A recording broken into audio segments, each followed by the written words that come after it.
Kalau kita menggantungkan nasib kita pada Allah luar biasa. Ada seorang syekh, saya dengarkan ceramahnya, menarik sekali. Saya tidak tahu orang itu siapa, tapi cuplikannya saya dapatkan dari seorang teman dari Jeddah yang mengirimkan ke saya.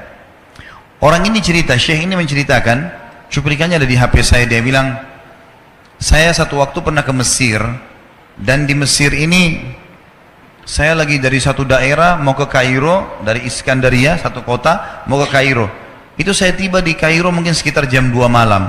Pesawat saya selepas subuh harus berangkat kembali ke Saudi. Dia bilang, saya telepon pengurus masjid, saya mungkin mau mampir di masjid yang saya ceramah kemarin di Kairo itu. Saya mau tinggal di sana mungkin 2 jam 3 jam istirahat. Nanti habis itu baru kemudian saya berangkat ke Saudi habis subuh. Dia bilang, saya masuk ke masjid, tiba jam 2 malam, turun dari mobil, saat masjid lampunya nyala semua nih. Kemudian setelah saya masuk masjid, saya temukan ada orang di mihrab, imam, lagi sujud nangis-nangis. Dan luar biasa, tangisannya itu kalau orang dengar membuat orang yang dengar pun mau menangis. Jadi saking luar biasa dia merengeknya sama Allah dalam sujudnya. Kata syekh ini, saya pun sambil berdoa sama Allah, ya Allah kabulkan permintaannya orang ini. Walaupun saya belum tahu apa yang diminta gitu. Dia bilang selesai dia sholat, saya dekati dia, saya bilang, Masya Allah, doa apa ini? Luar biasa ini. Doa yang diikuti dengan tangisan di sepertiga malam menjelang subuh. Allah turun ke langit bumi, dikabulkan nih. Dia bilang, demi Allah syekh. Karena syekh ini orang Arab biasanya panggil, bisa orang pintar, bisa orang kaya, bisa orang tua. Jadi kalau antum dipanggil syekh jangan bangga dulu ya, karena banyak maknanya itu ya. Jadi dipanggil syekh, kita tidak tahu, biasa juga di Saudi begitu ya. Kalau ada orang kita tidak kenal dipanggil syekh, syekh sini syekh, walaupun antum bukan syekh sebenarnya gitu ya. Maka dia bilang, demi Allah syekh, dia tidak tahu kalau ini orang memang ulama gitu. Istri saya sekarang lagi dirawat di rumah sakit dan saya harus bayar 14.500 jenih atau ponnya Mesir. Saya harus bayar rumah sakit. Kalau enggak istri saya enggak bisa dioperasi. Ini sudah parah sekali. Kata syekhnya, jadi gara-gara itu kau sujud sama Allah. Dia bilang, iya, lanjutkan nangis sama Allah. Allah tidak akan menyanyiakan orang yang ikhlas minta padanya. Lanjutkan, nikmati sujudmu. Pasti Allah akan berikan jalan keluar. Dia bilang, iya baik. Orang itu dia bilang kembali lagi ke mihrab, nangis lagi. Sholat sujud sama Allah, ya Allah. Dan dalam doanya begitu. Ya Allah, istri saya mau dibayar besok rumah sakitnya. Jumlahnya sekian, saya tidak pegang uang 1 jenih pun. Ini 14.500 jenih. Banyak sekali. Maka dia bilang, orang ini bilang, baiklah kalau begitu. Syekhnya ini bilang, saya mau tidur dulu.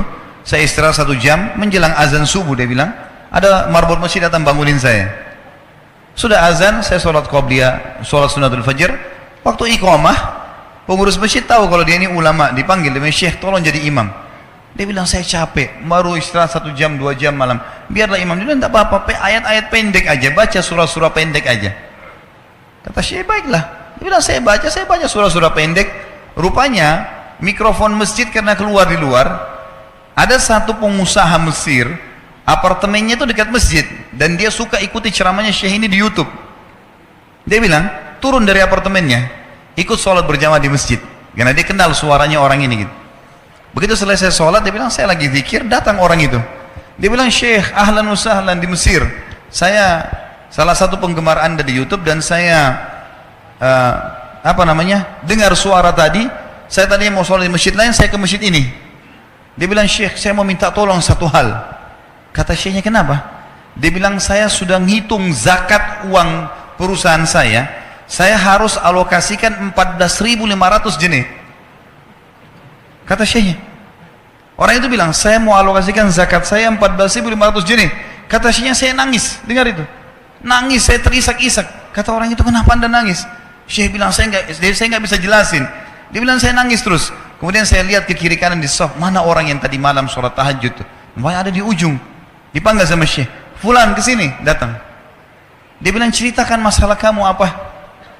Dia bilang, syekh saya punya masalah, istri saya dioperasi, harus bayar 14.500 jenih hari ini, kalau tidak nggak operasi.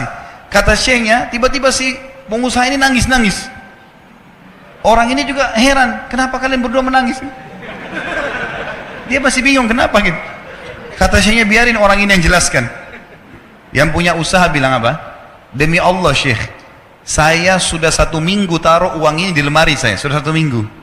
Setiap hari istri saya bilang, turunkan, lakukan haknya Allah, zakat itu keluarkan. Dia bilang, saya ingin dapat 1 orang yang saya kasih langsung, daripada saya bagi-bagi. Saya mau 1 orang saya kasih, selesaikan masalah dia, dan Allah selamatkan saya di akhirat. Orang ini jadi nangis. Orang yang punya minta butuh nangis. Kata pengusahanya, ini uangnya silakan, 14.500. Semoga Allah selesaikan urusan saya di akhirat gara-gara saya bantu kamu. Kata syekhnya, demi Allah yang terjadi, orang ini yang siapa namanya, orang yang punya uang ini, yang dikasih uang, dia tiba-tiba lupakan saya dan lupakan si pemilik uang. Dia langsung angkat kepalanya ke langit sambil menangis mengatakan, ya Allah, aku mencintaimu. Terpenuhi kebutuhannya, gitu kan? Kuasa Allah. Teman-teman, cuman kita selalu buru-buru.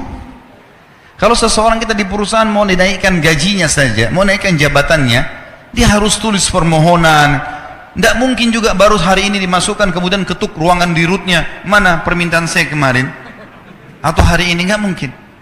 Seminggu dia sabar, 2 minggu dia sabar, dengan berharap datang panggilan. Kenapa dengan Allah subhanahu wa ta'ala kita tidak begitu, teman-teman?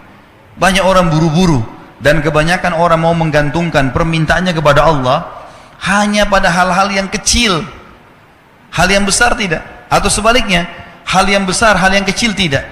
Kenapa tidak pernah minta sama Allah dikasih motor, dikasih mobil, dikasih rumah? Kenapa hanya minta kalau penyakitnya dihilangkan baru kembali kepada Allah? Itu pun seringkali kita jadikan Allah nomor 30, teman-teman sekalian.